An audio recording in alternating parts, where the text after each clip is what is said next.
Hello friends, okay तो start करते हैं। आज का जो क्वेश्चन है पहला, किसी पदार्थ अक्स के विलयन का उपयोग सफ़ेदी करने के लिए होता है। पहला क्वेश्चन इसमें पूछा गया है, पदार्थ अक्स का नाम तथा इसका सूत्र लिखिए। दूसरा पूछा है कि ऊपर एक में लिखे पदार्थ अक्स की जल के साथ अभिक्रिया लिखे। तो सबसे पहले हमें पता है जो सफ़ेदी करने के लिए जो पदार्थ काम में लिया जाता है वो होता है कैल्शियम हाइड्रोक्साइड। जो विलयन होता है वो होता है कैल्शियम हाइड्रोक्साइड।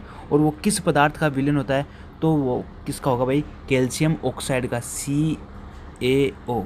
किसका होगा भाई, CaO, कैल्शियम ऑक्साइड। इसका नाम क्या होगा भाई, कैल्शियम ऑक्साइड।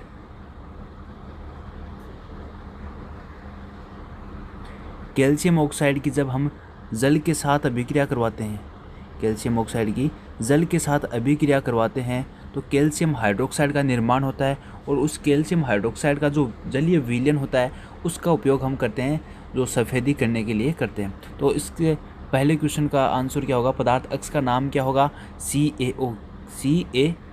और इसका जो सूत्र है वो तो हो जाएगा CaO, कैल्शियम ऑक्साइड इसका नाम हो जाएगा। दूसरा है कि ऊपर एक में लिखे पदार्थ अक्स की जल के साथ अभिक्रिया लिखनी है।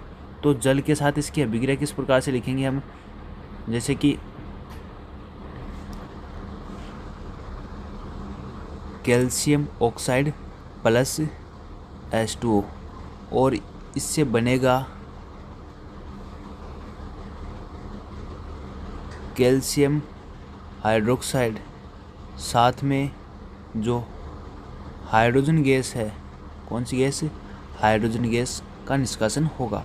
कैल्शियम हाइड्रोक्साइड बनेगी और साथ में हाइड्रोजन गैस निकल जाएगी। तो इसकी अभिक्रिया क्या हुई, कैल्शियम ऑक्साइड की अभिक्रिया करवाई हमने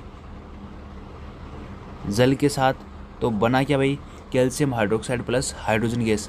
दूसरा क्वेश्चन है, क्रियाकलाप 1.7 में एक परख नली में एकत्रित गैस की मात्रा दूसरी से दुगनी क्यों है, उस गैस का नाम बताइए।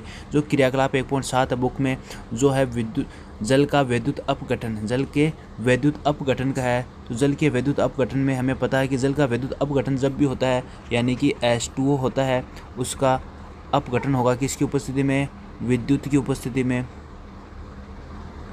और बनेगा क्या, H2 प्लस O2। जब इसको हम बैलेंस करेंगे तो 2H2O बराबर इस साइड में 2H2 प्लस O2, इस प्रकार से ये बनेगा। ठीक है, विद्युत धारा प्रवाहित करने पर ये जल का विद्युत अपघटन है। अब हमें ध्यान देना ये है यहाँ पे कि जो जल है, देखो जल है जो हाइड्रोजन, ये रासायनिक सूत्र होता है जल का H2O, जो 2 हाइड्रोजन से और 1 ऑक्सीजन से मिलके बना हुआ है। तो ध्यान देने वाली बात है, जब एक जल का अणु टूटेगा, जब एक जल का अणु टूटेगा तो एक तो क्या बनेगा भाई, ऑक्सीजन बनेगा, एक तो क्या बनेगा, ऑक्सीजन। जबकि इसमें से हाइड्रोजन कितने निकलेंगे, 2, यानी कि 2 जब हाइड्रोजन निकलेंगे तब 1 ऑक्सीजन निकलता है। यानी जल के एक अणु को टूटने पर 2 हाइड्रोजन और 1 ऑक्सीजन। ठीक है, तो इसी प्रकार से हम कहते हैं कि जो एक परख नली है उसमें जो हाइड्रोजन की मात्रा है वो ज़्यादा निकलेगी, किसकी तुलना में, ऑक्सीजन की तुलना में।